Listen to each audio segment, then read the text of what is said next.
ibintu byakozwe n'aba bantu bateraniyeho babikora mu buryo babitekereje ubwabo bagomba kubimbwira ko bigomba ari ibintu bizambaho ariko ubundi imushinga ni uwabo rwose pe wose kuba rero barasanze ari igihe bakwiriye guha iyo shimwe ndabishima urumva nta rikindi nabo ndabishima cyane ndabishima rwose kandi ngenda basezeranya yuko uzakomeza uwo mushinga iyo nshingano nkayikomeza ntazacogora kereka igihe ntazaba nkibasha. La première question que vous avez posée,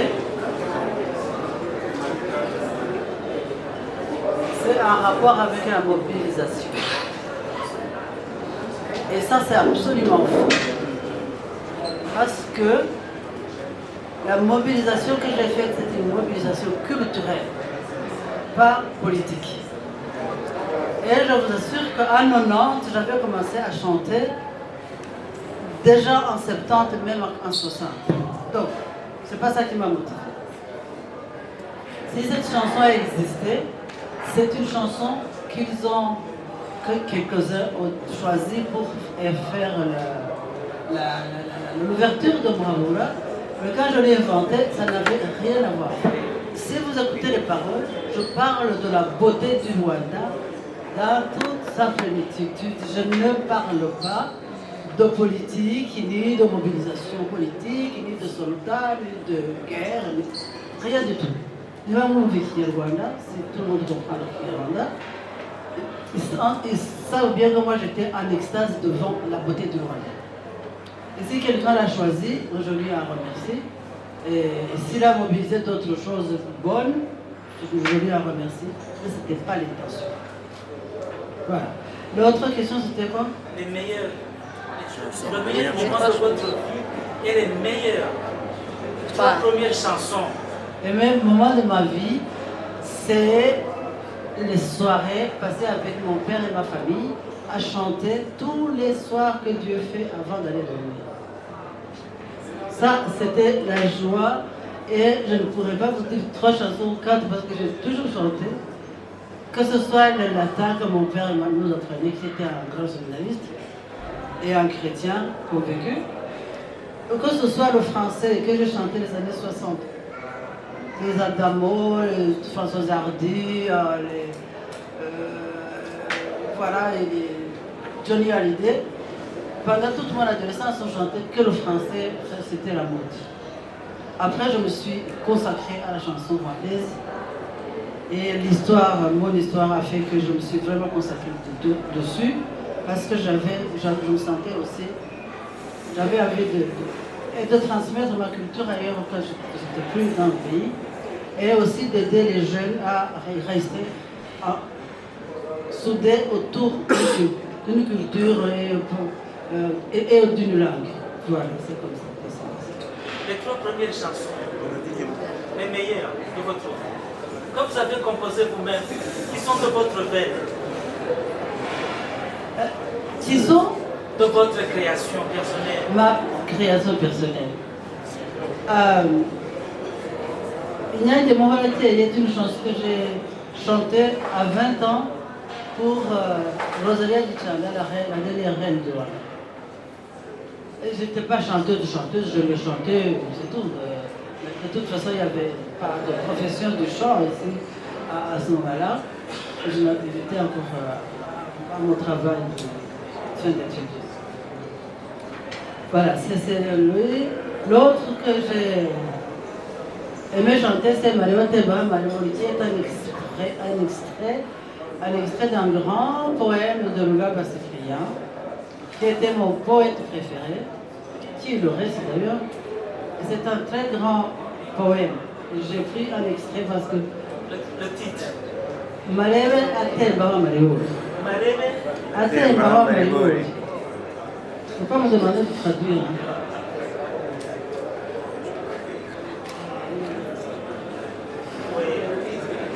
C'est l'hymne à la beauté. Pardon? C'est l'hymne à la beauté. À Maribo, rien à Teba Maribo. Absolument. Et la troisième chanson? C'est un examen ou quoi? Vous savez qu'il est difficile de choisir parmi ces chansons comment elles se suivent. L'autre chanson, je vais vous le répondre. L'autre chanson, c'est Rwanda, que j'ai chantée la première fois que j'ai pu revenir au Rwanda avec mon visa par Kanombe. J'ai chanté Rwanda et j'ai chanté Iwacu Sikurikirana. Voilà. Atangira umuziki kuva butangiye kugeza n'uyu munsi nahwemye kuvuga ko umwe mu bantu areberaho ari Cecile Kayirewe. Uyu munsi aricaranye kandi na Cecile nawe ejo bundi mu biganiro yagirana n'abanyamakuru batandukanye nawe yavuze ko umwe mu bahanzi kazabona mu Rwanda bahagaze donc bashobora kuzamusigariraho cyangwa se abonamo ejo hazaza umuziki w'u Rwanda. Clarisse yamuvuze. So Clarisse, bivuze iki kuba wicaye hafi y'uwo mubyeyi hanyuma usibye igitaramo mugiye gukorana hari indi mishinga runaka ubona yagufashamo harimo n'indirimbo of course ku buryo mushobora gukora n'indirimbo ikaba yakongera intambwe zawe? Murakoze. Murakoze Amy. Icyo nasubiza ni iby'igiciro cyinshi cyane kuba ngeze aho nicarana nawe, ndabimushimira cyane kuko ari mu bantu babigizemo n'uruhare kuva na kera ngitangira umuziki. Naramukundaga ariko nkumva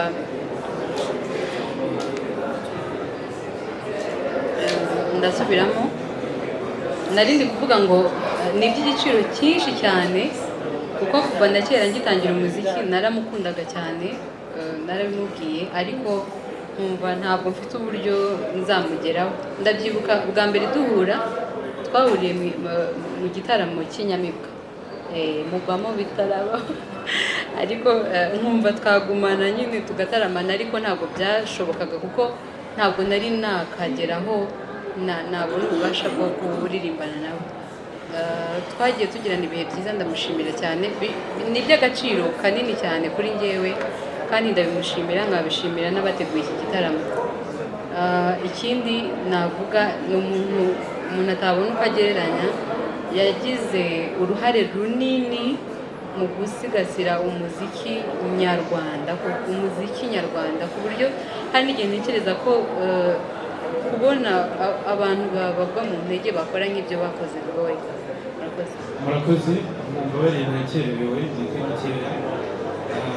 Icyo nakubwira ni uko sinavuga ko nitegura gusigasira umuco nyarwanda kuko ndabikora mu buzima bwa buri munsi no mu buhanzi bwanjye.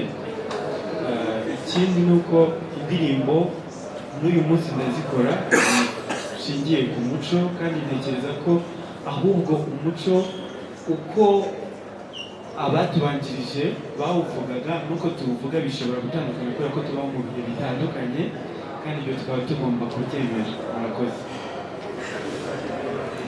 Umunsi w'abagore mufata neza cyane WW, uretse iyo bavuze ngo nanze wawe umugabo naho ubundi umunsi wacu rero kugira ngo isi yose ibe yarahuje uwo munsi ikawuha icyubahiro cy'ababyeyi, ni ibintu nanjye bimpera ishema nk'umugore, nk'umubyeyi, nk'umukobwa. Urumva rero kugira ngo binahurirane n'icyo gitaramo ugere kuri uwo munsi nabyo ni igitangaza. Nta kindi nabitekerezaho rwose, ikindi kitari cyiza gusa. Urumva ari byiza, kandi rero no mu mashuri yanjye no mu kazi kanjye nakoreye abagore mu ishuri ryitwaga École Sociale, aricyo kigenewe promotion de la femme mu gifaransa. Ni ukuvuga kugira ngo abagore batere imbere, abatarabonye umwanya wo kwiga cyangwa uburyo batera imbere, bigishwe ibyo abandi bose bagomba kumenya by'intangiriro y'ubuzima. Ubwo rero urumva ni uburyo bwinshi cyane bwo gukunda uwo munsi. Ikindi abantu bajya bakira ko two mu mahanga twibagirwa umuco cyane, ntabwo ariko bimeze. Turagerageza umugabo natanga ni Sese namutangaho. Umugabo ari mu bategura ibitaramo byinshi, natwe twakoranye ibindi nawe mu Rwanda ndetse mu mahanga kugira ngo dukomeze tubone ubucuruzi ducika. Biragoye nyine wenda ku bana bari mu babyirikira hariya bagenda bahura n'ibibazo kubera ko baba mu hari ibindi byinshi bibarera kuruta ababyeyi babo, ariko turagerageza kandi turabikora kenshi. Gahunda nyinshi zirahari, hirya no hino zirahari, ugezeyo wasanga tutari Kinyarwanda kandi turabikora. Murakoze. Iki ni igikorwa ngarukamwaka, ni ku nshuro ya mbere, kizagaruka buri mwaka kizakiba, kuko abahanzi baracyahari kandi abo gushimirwa baracyahari.